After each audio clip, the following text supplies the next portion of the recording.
Hello friends, this is a 2010 Chevy Malibu.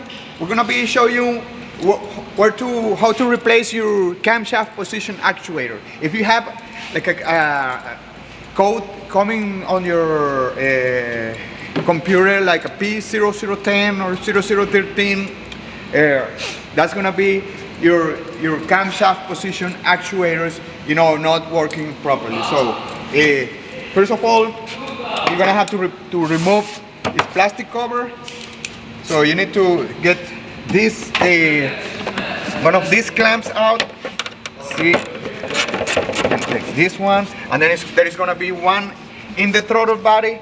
Okay, so we have to loosen the clamp that's going in the throttle body, which is, you can see it through this gap right here, but I'm not sure if you're gonna be able to see it, but I mean, it's right there. See it right here.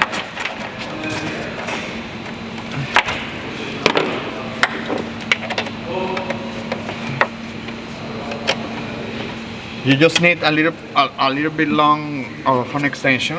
Okay. So we're gonna remove this clamp right here.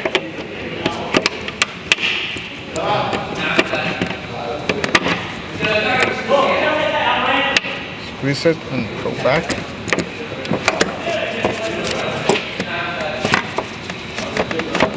Okay, out. This one's gonna come out too.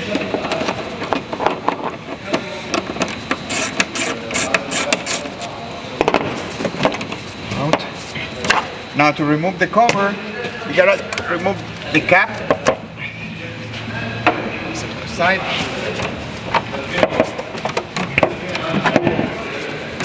And it just pops out because it's got some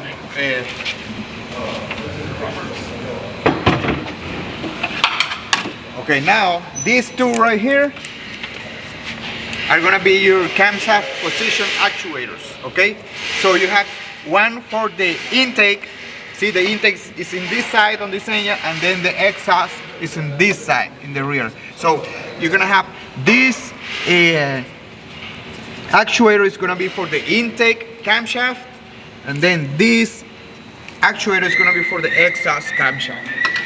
Okay, so you're gonna have two 10mm bolts right in there. You see one here for the intake actuator and one here for the exhaust actuator. Okay, so actually it tells you right here in the valve cover. See, this is for the intake and this is for the exhaust. All right, so to replace it, you just gotta remove the connectors, remove the 10mm bolt, and it just slides out. Put your new one and you're done. Alright friends, thank you for watching this video. Just a quick reference video. Please subscribe to the channel, give us some likes, and I'll see you guys next time, okay?